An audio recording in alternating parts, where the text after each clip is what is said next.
오늘 우리가 봉독한 마가복음 12장 13절에서 17절 말씀을 가지고요, 세상과 하나님 나라의 구분이라는 제목으로 함께 말씀에 은혜 나누도록 하겠습니다.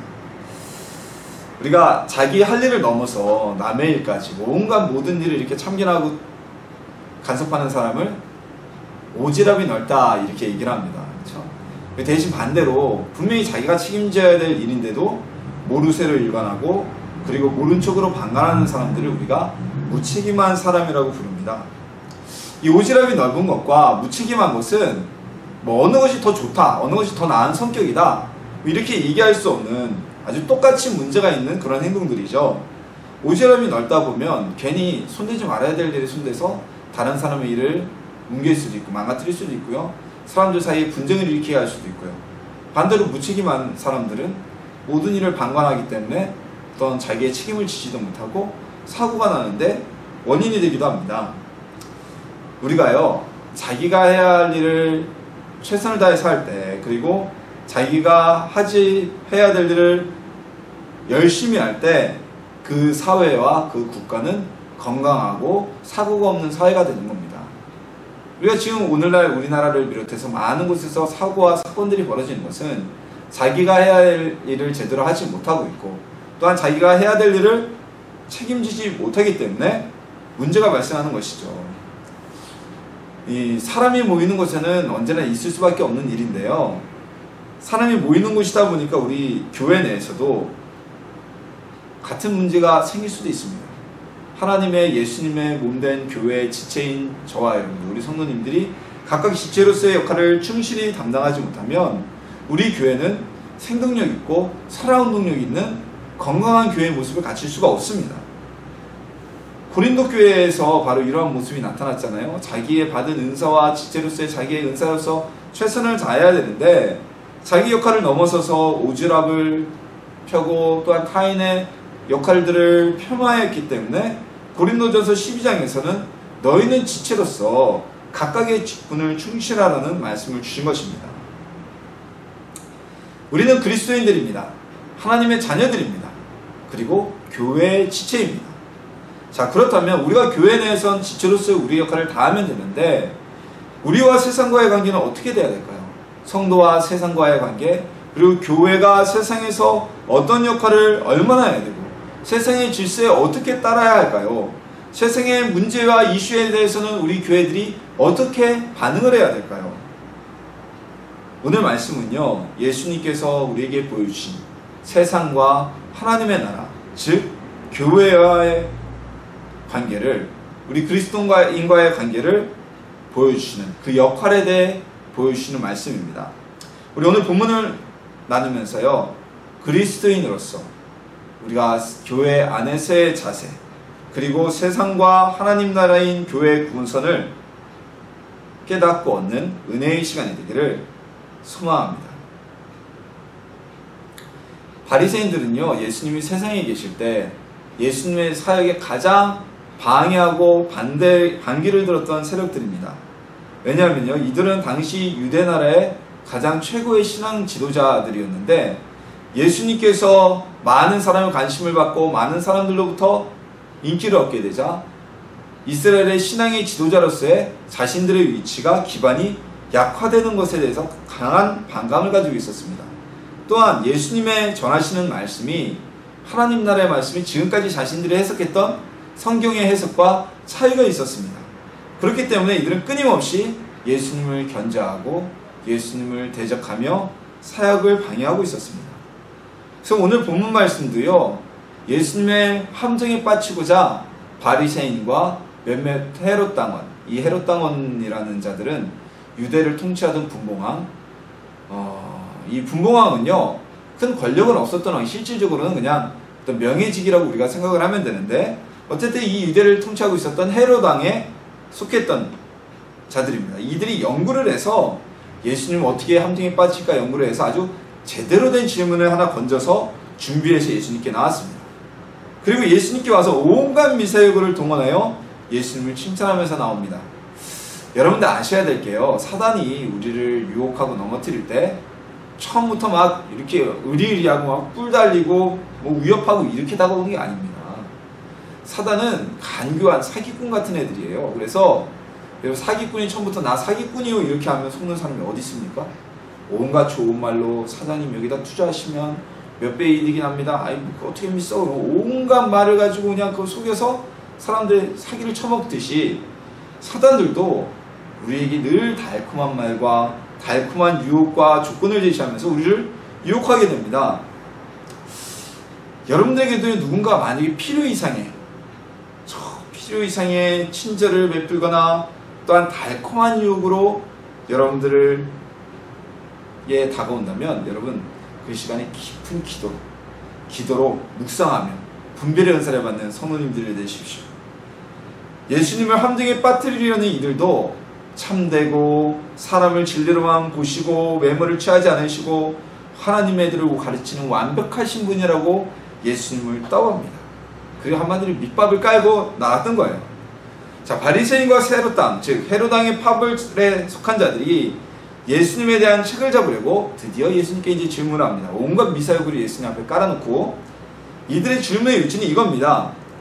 당시 유대를 점령하고 있었던, 유대를 통치하고 있었던 로마 제국에게 우리가 세금을 바치는 것이 과연 옳은 일이겠습니까? 라는 질문을 하였습니다. 오늘날에도 그렇지만요, 이 유대인들은 자신들에 대한 선민의식이 굉장히 강한 사람들입니다. 그래서 이들이 2000년이 넘도록 조국이 모국이 없이 2000년 동안 유랑하면서도 혈통을 지킬 수 있었고 민족성을 지킬 수가 있었어요. 그래서 오늘날에도 자신의 나라를 공격하면 팔레스타인이건 위협이 되면 이란이건 이라크건 가만두지 않잖아요. 가서 그냥 폭격 때리고 오잖아요. 근데 이때 당시도 유대인들은 뭐 더 했으면 됐지 덜하지 않았습니다. 그래서 타국에게, 다른 나라에게 나라를 뺏긴 지가 이때가 거의 500년이 넘어가는 시점이었거든요. 그럼에도 불구하고 다른 나라의 나라를 빼앗겨서 통치를 받고 있다는 것을 굉장한 모멸감을 느끼고 있었고 분노를 가지고 있었습니다. 그래서 이 유대 역사를 보면요, 끊임없이 반란을 일으킵니다.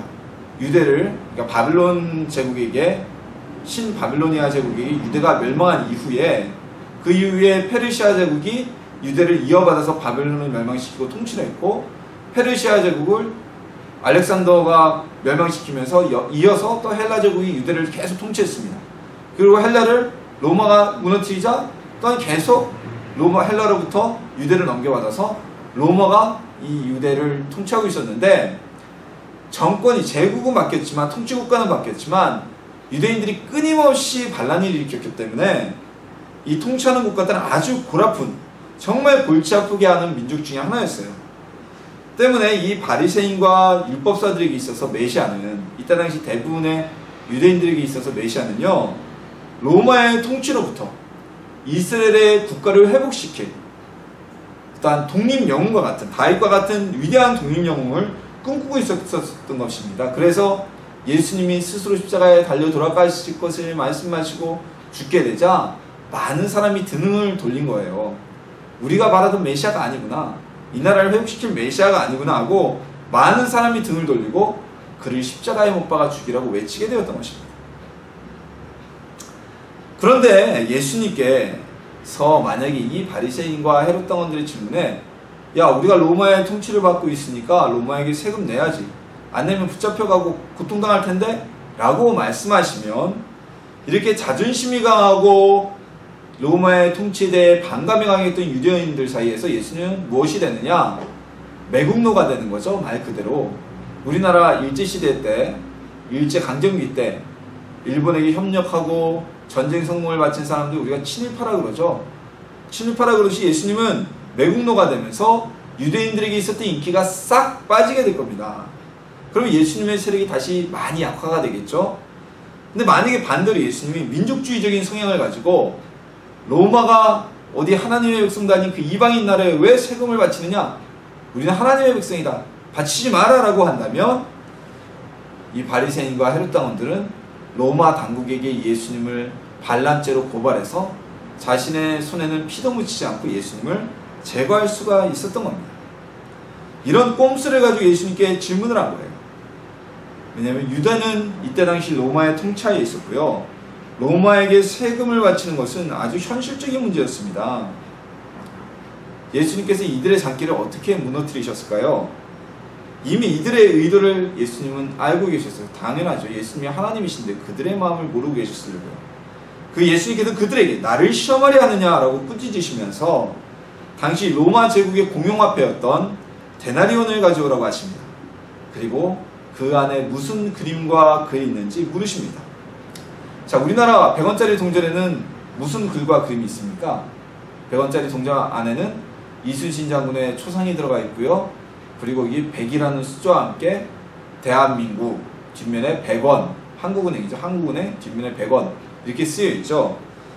이것처럼 로마 당시의 화폐도요, 동전에도요, 황제의 얼굴 초상이 새겨져 있었고 헬라어로 글씨가 써 있었어요. 그런데 예수님이 그들에게 물으셨어요. 누가 동전을 가져오자. 야, 그 안에 있는 동전 안에 형상에 이 형상과 글이 누구의 것이냐는 예수님의 질문에 사람들은 그것이 곧 가이사야, 즉 로마 황제의 것이라고 대답하였습니다. 예수님께서는 가이사의 것은 가이사에게, 하나님의 것은 하나님께 바치라고 하셔서 이 바리새인과 헤롯 당원들의 음모가 실패하게 만드셨습니다. 자, 왜 예수님이 하필이면 데나리온 안에 있는 그림과 초상과 글을 부르셨을까요? 여기에는 요 예수님이 계시던 시대 당시 시대상이 반영되어 있고요. 비하인드 스토리가 있습니다. 오늘날 우리 기독교도 마찬가지고 유대교도 철저하게 우상 숭배를 배격을 합니다. 십계명의 제2계명이 우상을 숭배하지 말라는 하나님의 말씀이잖아요.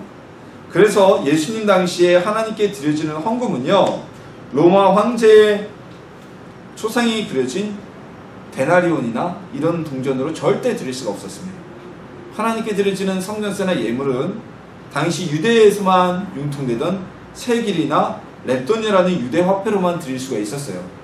쉽게 말씀드리자면 지금 전 세계에서 가장 공용화폐로 많이 쓰이는 화폐가 무엇입니까? 바로 미국의 달러화죠. 미국의 달러가 전 세계의 공용화폐예요. 자, 그런데 우리나라에서도 달러를 가지고 환전을 해서 한국 돈으로 가지고 쓸 수 있죠. 그렇지만 우리나라에는 전 세계 공용화폐가 달러지만 원화라는 우리만의 고유의 화폐가 있죠. 달러를 가지고 관공서에 가서 우리가 세금을 내려고 그러면 세금을 낼 수가 없습니다. 우리나라의 공용화폐는 아니니까요. 가서 환전을 할 수는 있어도. 하지만 달러를 가지고 우리가 뭐 외국에 가서 관광을 한다면 얼마든지 할 수가 있죠. 이것처럼 로마의 공용화폐 데나리온이 이때 당시 유대 내에서도 통용이 되고 있었지만 하나님 성전에 헌금 드려지는 돈은 데나리온으로 드릴 수가 없었다는 거예요. 거기에는 로마 황제의 초상이 새겨져 있었고 그것은 우상 숭배와 마찬가지였기 때문에 유대 자체 내에서만 통용이 되던 세겔이나 아니면 뭐 렙돈이라거나 그리고 과거의 두 렙돈 비유, 그렇죠? 그리고 예수님이 성전 세겔을 내실 때 물고기 입에서 두 세겔의 돈이 나왔던 것처럼 이런 유대 자체 내에 화폐로만 드려줄 수가 있었습니다. 그러니까 예수님께서 가이사의 것은 가이사에게, 하나님의 것은 하나님께 바치라는 이 말씀은 로마 황제의 초상이 그려져 있는 그 세금을 로마 황제한테 주고 우리가 세겔이나 렙돈에 하나님에 드릴 것은 하나님께 드리면 되지, 너희가 왜 유대 화폐로 어차피 세금도 못 내고 가이사의 동전으로 로마 화폐로 하나님께 헌금도 못 하는데 쓸데없는 걸 가지고 시비를 거느냐, 무엇이 문제가 되느냐라는 말씀이기도 했던 것입니다. 또한 이 예수님의 말씀은요, 하나님께 드려지는 것을 가지고 하나님께 헌신되어지는 믿음을 가지고 세상 일에 영매어서 시험하지 말라는 말씀인 것입니다. 우리가 살아가는 국가에 대해서 해야 할 의무와 역할을 우리는 충실히 하는 것이 옳다는 말씀입니다. 그렇다면 오늘 우리는 얼마나 국가나 또 우리가 작게 보면 우리 지역사회 공동체 이 역할에 참여해야 할까요? 교회와 세상의 구분은 어디까지 우리가 해야 할까요? 사역의 구분을 얘기하는 겁니다. 어디까지 해야 될까요? 자, 크게는 뭐 우리가 국가라는 이 대한민국이라는 공동체를 생활할 수 있지만 작게는 우리가 속해 있는 이 사회 공동체, 우리 교회 같은 경우는 뭐 서울, 그리고 더 작게는 성북구, 더 작게는 기름동, 그렇죠? 기름동에서도 일동, 그리고 거기서 더 좁게 가면 뭐 레미안 3차, 그리고 이쪽 단지들, 이 지역들, 이런 공동체에 대한 교회 역할과 봉사는 어디까지 해야 될까요? 자, 이것은 시대적으로 매우 치열한 고민이 있었던 내용입니다. 오늘날도 마찬가지고요. 그러나 분명한 것은요, 우리가 소속된 국가에 대해 안정에 기여해야 할 책임이 우리 성도들에게는 있다는 것입니다. 로마서 13장 1절에서는 이런 말씀이 기록되어져 있습니다. 각 사람은 위에 있는 권세들에게 복종하라. 권세는 하나님으로부터 나지 않음이 없나니 모든 권세는 다 하나님께서 정하신 바라. 사도 바울은요, 로마서 13장에서 이 본문 구절을 통해 성도들이 나라의 권력을 어떻게 대하여야 하는지 충고하고 있습니다.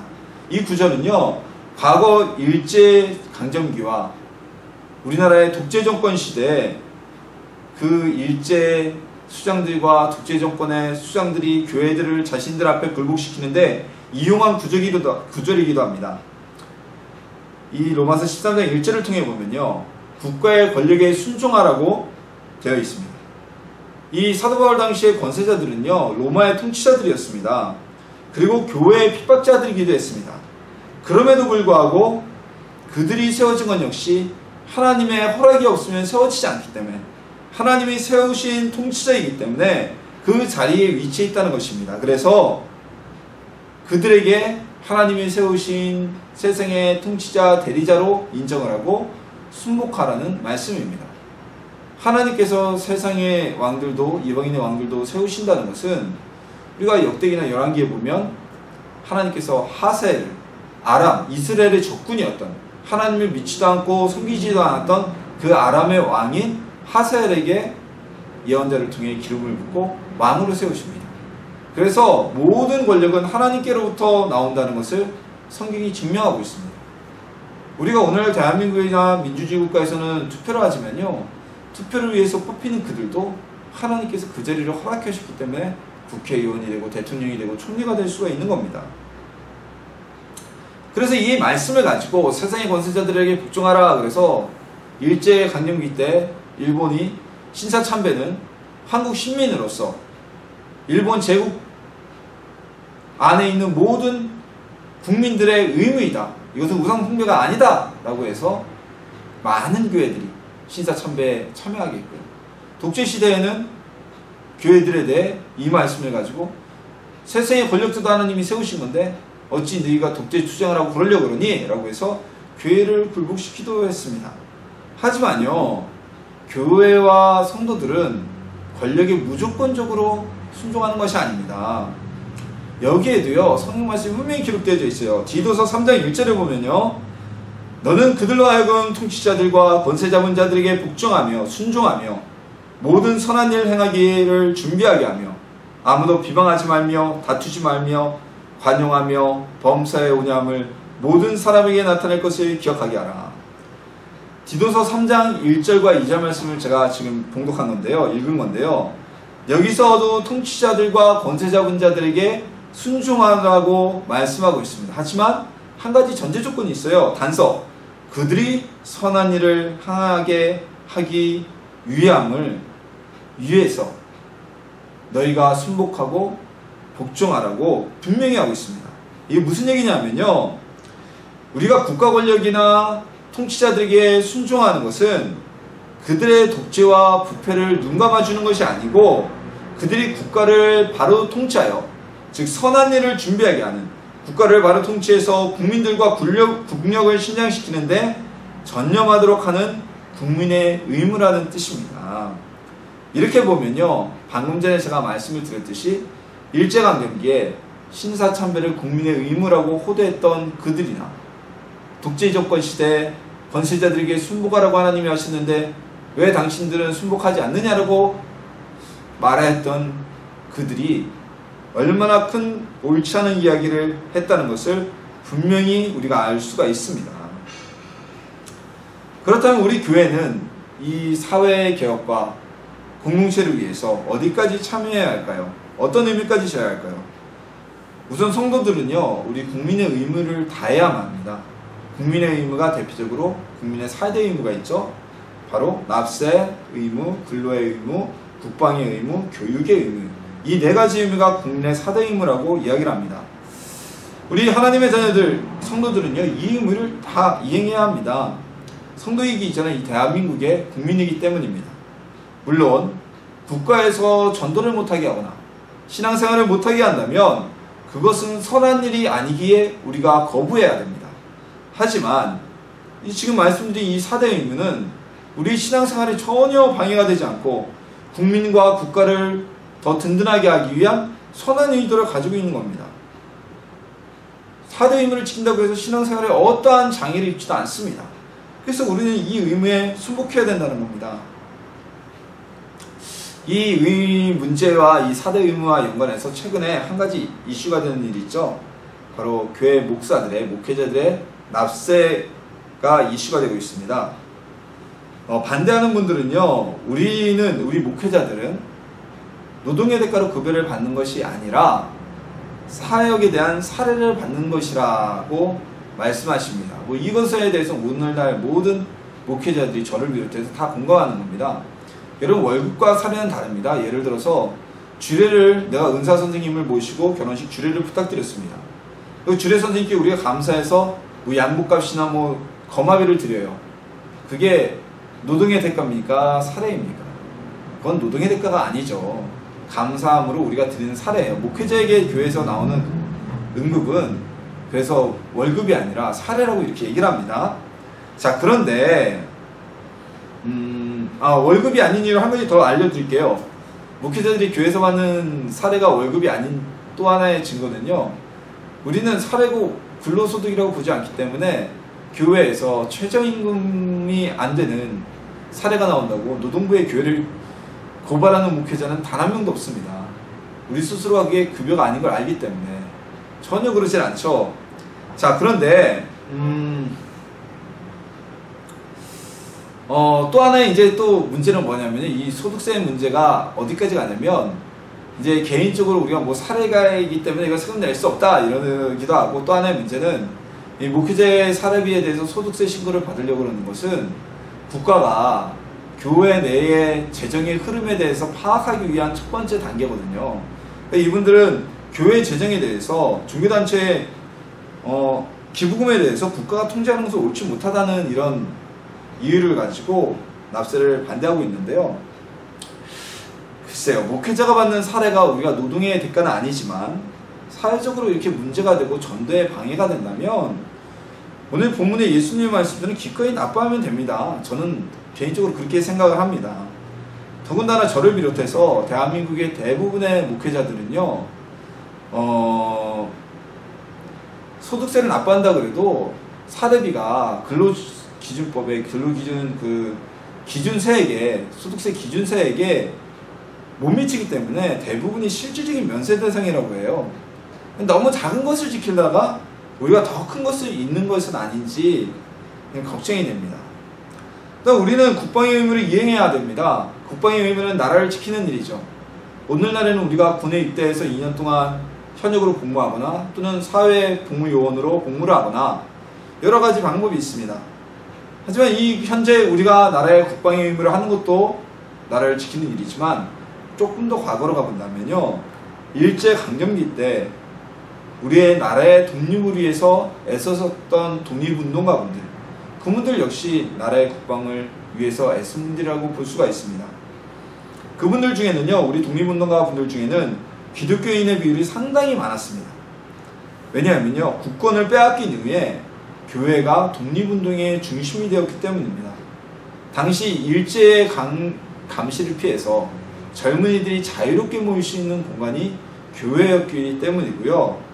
그리고 당시 교회는 서양 선교사들이 세운 교회들이 대부분이었죠. 그래서 선교사들의 서구 문화, 자유로운 그들의 문화에 영향을 많이 받았어요. 그래서 이 깨어있는 의식을 가진 이들이 많이 교회 안에 있었기 때문에 깨어있는 의식을 가지고 독립운동을 하게 되었던 것입니다. 교회와 성도는요, 국가의 정당한 요구에, 또한 사회의 정당한 활동에 의무를 다해야 됩니다. 오늘 예수님께서 로마에 세금을 내라는 말씀은요, 여호와 하나님을 섬기는 것을 세상의 권력의 싸움에 이용하지 말라는 뜻도 담겨져 있는 것입니다. 세금을 내는 것이 하나님의 뜻을 배반하는 게 아닙니다. 하나님을 떠나는 배교행위가 아닙니다.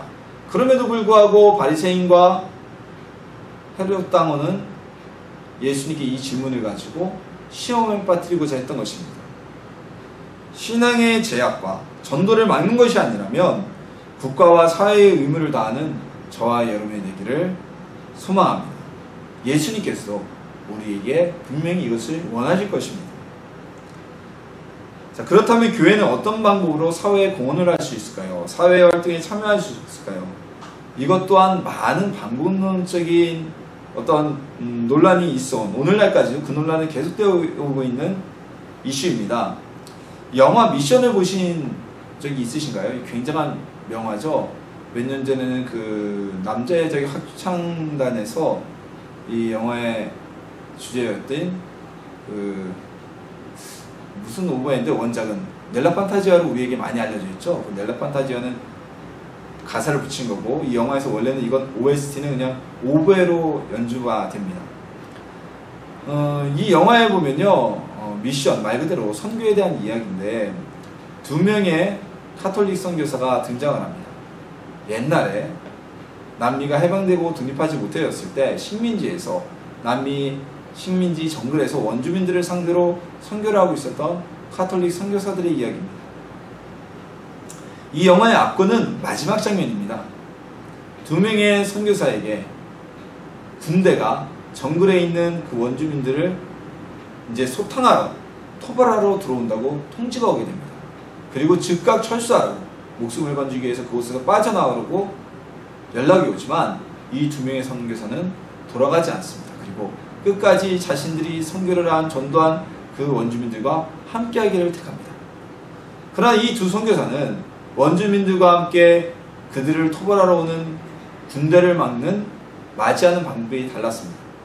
한 명의 선교사는 칼과 창과 화살과 무기를 가지고 원주민들과 모여서 무력으로 그들을 침공하는 군대와 맞서 싸웁니다. 그리고 또 한 명의 선교사는 어떠한 무력도 쓰지 않고 성체라 그러죠. 천주교에서 미사 드릴 때 맨 앞에 가지고 들고 가는 성체를 들고 찬양을 하면서 찬송을 하면서 스페인 군대를 맞이하러 나갑니다. 결론적으로 이 두 명의 선교사는 모두 군대에 의해 죽임을 당합니다. 총을 들고 싸웠던 선교사도 그리고 찬양과 예배로 나갔던 선교사도 다 죽임을 당합니다. 이 영화에서는 누가 옳고 그르다는 판단을 하지 않습니다. 그 판단은 관객의 몫으로 남겨놓고 있는데요. 오늘날에도 이게 누구에게 옳고 누가 그른지 우리가 쉽게 얘기할 수는 없겠죠. 그러나 우리 기독교는, 개신교는 더군다나 전통적으로 사회 문제에 우리는 무력을 사용하지 않습니다. 이거 하나만큼은 분명합니다. 이것은요 명확한 성경적 근거를 가지고 있습니다. 예수님을 체포하던 대제사장의 무리에게 칼을 휘두른 베드로에게 예수님께서는 칼로 응한 자는 다 칼로 망한다고 하셨습니다.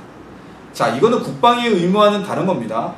여호와의 증인들은 이걸 뭐 여러 가지를 해석해서 사람을 죽일 수가 없다 그래서 집총을 거부하죠. 하지만 나라를 지키기 위해서 우리가 싸움을 하는 것은 뭐 예를 들어서 2차 세계대전 때 프랑스의 레지스탕스라거나 우리나라 일제강점기 때 독립군이라거나 이런 것과는 별개의 문제입니다.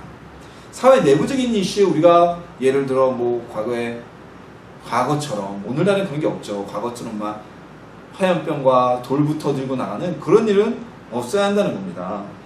이건요 예수님이 우리에게 분명히 가르쳐 주셨잖아요. 예수님이 체포되어 가는데 베드로가 칼을 들어서 그들을 무찌르면서 말고기를 쳐서 떨어뜨립니다. 당연한 얘기입니다. 당연히 그렇게 해야 되고 그런데 예수님은 뭐라고 하셨어요? 칼로 응한 자는 칼로 망한다고 하셨습니다. 이것 때문에 초대교회에서는 그 엄청난 핍박에도 수천 명, 수만 명이 죽어나가는 핍박에도 칼을 들고 현명하거나 반란을 일으킨 적이 없습니다. 가톨릭까지 초대교회까지 가지 않아도 됩니다. 우리나라에서 불과 200여 년 전에 우리나라에 천주교가 처음 들어왔을 때는 오늘날과 모습이 너무 달랐습니다. 그래서 그 천주교인들이 정치도 하지 않으려고 그러고 제사도 우상숭배라고 지내지 않자 엄청난 순교의 일이 벌어지죠. 핍박이 일어나죠. 그래서 우리나라에서는 당시 1만 명, 2만 명 정도의 천주교인들이 순교를 당했다고 합니다. 그 뒤에 우리 언더우드 아펜젤러 선교사를 통해서 한국의 개신교가 뭐 전파되었다 또는 우리 한국인들의 뭐 황치영인가요? 그분을 통해서 먼저 전파되었다, 여러 가지 설이 있지만 개신교가 들어온 이후에 우리는 6.25 때나 이럴 때 잠깐을 제외하고선 큰 핍박과 순교의 사건은 없었습니다. 그것은 개신교가 들어오기 전에 이미 천주교에서 엄청나게 많은 순교의 피를 뿌려놨기 때문에 사람들이 개신교에 대해서 큰 반감을 가지지 않고 우리가 거의 순교할 일이 없었던 거예요. 그럼에도 불구하고 대한민국에서, 우리나라 조선시대죠. 조선에서 그렇게 많은 카톨릭 교인들이 피를 흘렸음에도 불구하고 바로 이런 말씀 때문에 그들은 반란을 일으킨 적도 없고 전쟁을 일으킨 적도 없습니다. 황사행의 백서 사건이죠. 황사행이 딱 한 번 프랑스 군대를 동원해서 우리를 구해달라고 편지를 썼다가 그게 들통나는 바람에 또 한 번에 굉장한 피바람이 불긴 했었는데요. 자, 로마 시대에도 그리고 예루살렘에서도 한 번의 반란이 일어난 적이 없습니다. 그것은 이들은 예수님이 하신 말씀을 알고 있었기 때문입니다. 지금은 구약시대가 아닙니다. 총과 칼을 가지고 전진에 들어가서 예수 안 믿으면 다 죽여버리고 이런 시대가 아닙니다. 지금 교회군 성도가 앞장서서 투쟁하는 시대가 아닙니다. 우리는 힘을 가지지 않더라도, 폭력이 아니더라도 사회운동과 개혁운동에 얼마든지 헌신하고 나갈 수가 있습니다. 또한 분명한 것은 교회는 세상의 일과 사회 개혁활동에 참여할 수도 있지만 그 어떠한 활동도 하나님의 나라의 일보다 최우선시 될 수는 없다는 겁니다. 교회가 사회사업과 각종 사회교회운동에 참여할 수 있고 참여해야만 합니다. 그러나 교회는 세상의 빛과 소금이 되어야 합니다. 그래서 참여해야 하지만 그 사회활동이 선교와 전도보다 먼저 사회봉사가 앞서 나가서는 안 된다는 것이 분명합니다. 자, 우리 교회도 그렇고요. 우리 교회도 에슬람 심센터를 운영을 하고 있죠. 그리고 많은 교회들이 요즘에 교회에서 노인대학이나 방과후 교실, 무료급식, 아동센터, 공부방, 카페 등 여러가지 지역사회 봉사활동을 하고 있습니다. 하지만 이것이 그 교회의 예배와 전도와 선교사역보다 앞서고 영향이 더 투자되어서는 안 됩니다. 그것은 죽이기 전도되는 일입니다. 마치 구약시대 이스라엘이 하나님을 섬기는 예배를 드리는 그 마음 중심보다는 예물 준비하는 데만 더 마음을 썼던 것처럼 말입니다. 교회는요, 어떠한 방법으로도 사회봉사, 사회공동체 봉사활동에 참여할 수 있습니다. 또한 그래야만 합니다. 단 선교보다 그 활동이 우선시되지 않는다는 전제하에 말입니다. 그리고 우리는 예수님과 초대교회가 지켰던 비폭력, 무저항의 전통을 이어가야만 합니다. 비폭력, 무저항주의가 간디가 제일 먼저 시작한 게 아니에요. 예수님이 제일 먼저 시작하신 거예요. 자, 이 전통을, 이것은 아름다운 전통입니다. 무모한 것이 아니라 예수님의 말씀이며 우리 교회가 지켜온 아름다운 전통입니다. 우리 주님의 뜻을 따르며 세상의 빛과 소금의 역할도 감당하는 우리 교회와 성도님들이 되시기를 주님의 이름으로 소망합니다. 중세기에 수백만의 군대가 예루살렘을 향해 유럽에서 진격해 나갔습니다. 무슬림의 땅에 있던 예루살렘을 회복하겠다는 아주 거창한 목적을 가지고 갔습니다. 십자군 원정이라고 불리던 이 전쟁은요, 여러 차례에 걸쳐 이루어졌지만 원래 목적을 이루지는 못하고 이전 투구의 전쟁으로 변모하게 됩니다. 스페인은 또한 포르투갈은 남미의 신대륙의 식민지를 개척하면서 선교의 열함으로 원주민들을 칼과 힘으로 강제 개종시켰습니다. 반면에 또한 중세교회와 과거 독재정권 시대 우리나라 교회는 안타깝게도 권력의 횡포에 눈을 감아버렸습니다. 이 모든 것은 국가와 교회의 경계 설정을 제대로 하지 못했기 때문에 벌어진 가슴 아픈 그리고 부끄러운 역사입니다. 우리는 역사를 통해 미래를 본다고 말합니다. 하나님의 뜻과 반대되는 길을 가면 어떠한 일이 벌어지는지 성경에서 우리에게 끊임없이 말씀하고 계십니다. 그리고 역사 속에서 우리는 수없이 목격을 했습니다. 세상의 일을 교회 안으로 끌고 들어오거나 혹은 교회 일이 아니라고 사회와 국가의 아픔을 외면해서는 안 된다는 것입니다. 우리는 세상의 빛과 소금입니다. 빛은 어둠을 밝힙니다. 소금은 조용히 어떠한 화학적 반응을 부글부글 물이 끓는다거나 이런 반응을 나타내지도 않고 조용히 자신을 녹여서 짠맛을 내고 부패를 막습니다. 이것이 교회가, 성도들이 국가와 사회 공동체에 보여야 할 모습인 것입니다. 어떠한 구제와 봉사와 사회봉사할 정도 선교와 예배보다 앞설 수는 없습니다. 이 우선순위만 잘 조절한다면 우리는 하나님의 사랑도 받고 세상의 빛과 소금의 역할도 감당할 수 있는 복된 공동체가 될 수 있을 것입니다. 사람들은 갈수록 빛을 찾습니다. 어둠이 짙어질수록 그 빛은 사람들에게 희망을 주는 생명의 빛이 됩니다. 우리 에셀나무 신덕교회가 이 지역 공동체, 세상의 빛이 되어서 많은 이들에게 천국의 희망과 삶의 희망을 주는 교회가 되기를 주님의 이름으로 축원합니다.